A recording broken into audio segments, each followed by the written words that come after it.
Welcome to Topic 3, Cost of Capital in the Financial and Risk Management course. In our earlier topics, we discussed the responsibilities of financial managers and how they balance stakeholder needs.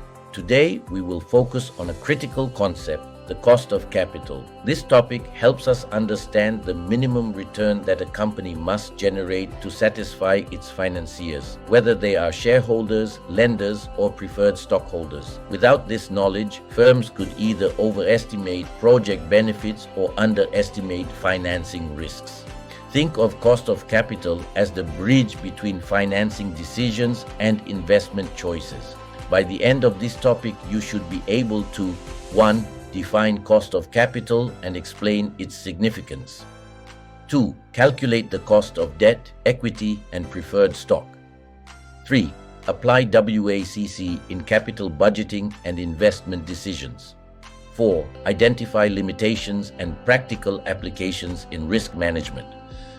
Remember, cost of capital acts as a benchmark. Projects must generate returns above this rate to be worthwhile. Cost of capital can be defined as the minimum required rate of return a company must earn on its investments to maintain its market value and attract funding. It is essentially the price of using money. For investors, cost of capital represents the opportunity cost of their funds, the return they could earn elsewhere with similar risk. For the company, it is the threshold to ensure that financing sources, whether debt or equity, are being rewarded appropriately. In risk management terms, cost of capital provides a measurable link between the level of risk the company takes on and the expected return needed to justify that risk. It acts as a compass guiding managers to accept or reject investment opportunities. The cost of capital is important for three main reasons. First, it guides investment decisions. A project that generates returns below the company's cost of capital destroys value, while one that exceeds it creates value.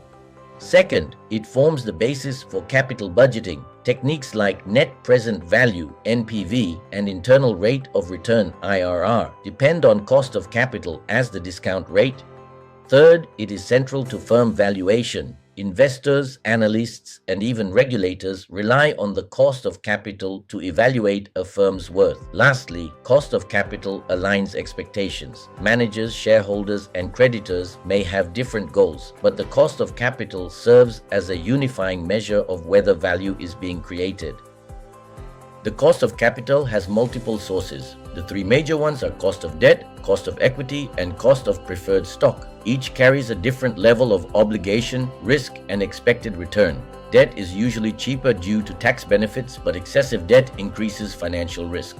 Equity is more expensive since shareholders require compensation for taking on higher risk. Preferred stock sits in between, with fixed dividends but no voting rights. The weighted average cost of capital, or WACC, combines these costs according to the company's capital structure. Understanding each component helps us calculate the true cost of financing and manage the balance between risk and return.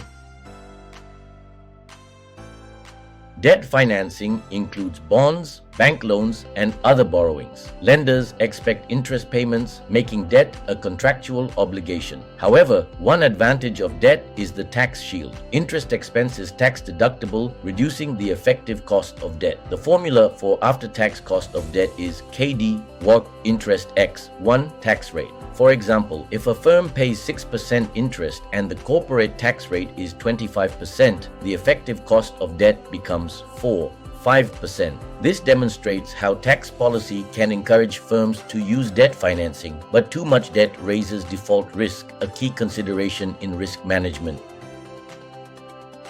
Equity financing refers to funds raised from shareholders. Unlike debt, equity has no fixed repayment, but shareholders expect compensation for the risks they take. There are two common ways to estimate cost of equity: dividend growth model, DGM, based on expected dividend payments and growth rate. Capital asset pricing model, CAPM, uses the risk-free rate, market risk premium, and the company's beta systematic risk measure. For instance, under CAPM, key DAS RF plus V RM RF. Equity is often more expensive than debt because shareholders bear residual risk. In risk management, this signals that managers must generate higher returns to keep equity investors satisfied. Preferred stock is a hybrid form of financing. It has features of both equity and debt. Holders receive fixed dividends, which makes it similar to debt, but dividends are not tax deductible, which makes it costlier than debt. The formula is simple. KP1 dividend per share, market price per share. For example, if preferred dividends are $5 and the market price is $100, then the cost is 5%. While less common than debt or equity, preferred stock can diversify financing and reduce voting dilution. The WACC represents the firm's blended cost of financing. It weights the cost of debt, equity, and preferred stock by their proportion in the company's total capital. The formula is WACC CHAS EVXKE plus DVX KDX 1T plus PVXKP, where E, D, and P are the market values of equity, debt, and preferred stock, and V is the total capital. WACC is the discount rate for evaluating new investments. A firm should only invest in projects with expected returns greater than the WACC, otherwise it destroys shareholder value. Let's work through an example. Suppose a company has the following structure: 50% equity, cost of equity, 12%, 40% debt, cost of debt 8%, tax rate 25%, 10% preferred stock, cost 9%. WACC, YAZI 0.5x, 12% plus 0.4x, 8% x, 1, 0.25 plus 0.1x, 9%, ESI 6% plus 2.4% plus 0.9%, ESI 9.3%. This means the company must earn at least 9.3% on its investments to satisfy its financiers. Any project with an expected return above 9.3% is value adding. Several factors influence the cost of capital. Business risk. Companies in volatile industries face higher cost of equity. Financial risk. Higher leverage increases risk, raising WACC. Market conditions, interest rates, inflation, and investor sentiment all affect financing costs. Tax policies.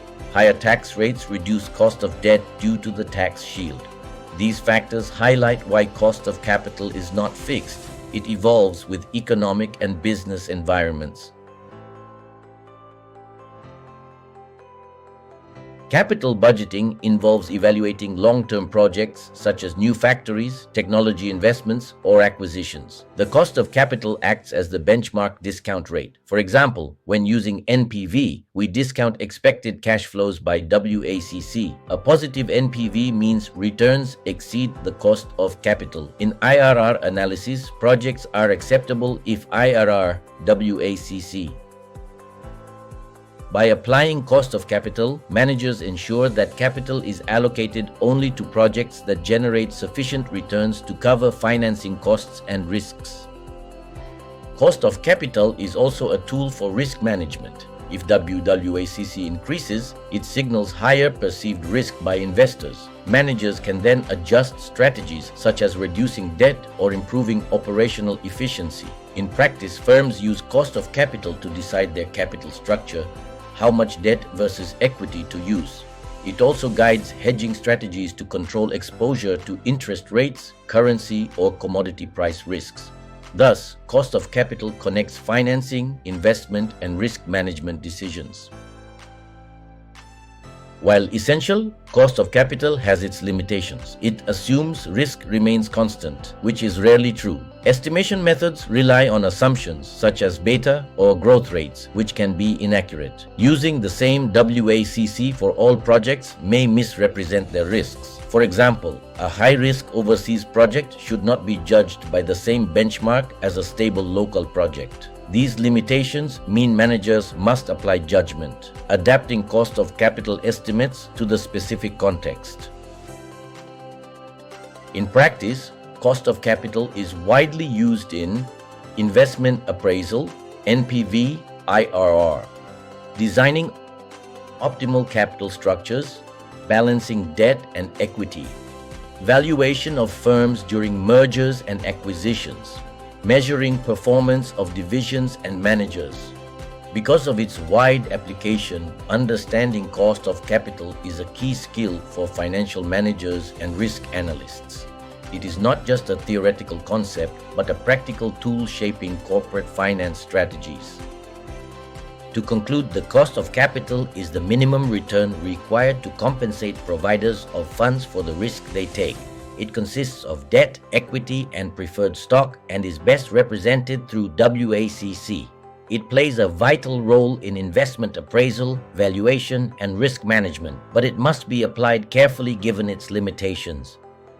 The main takeaway is this: if a company consistently earns returns above its cost of capital, it creates value. If not, it risks destroying value and investor confidence. As financial managers, your role is to ensure the company's investments and financing strategies align with this principle.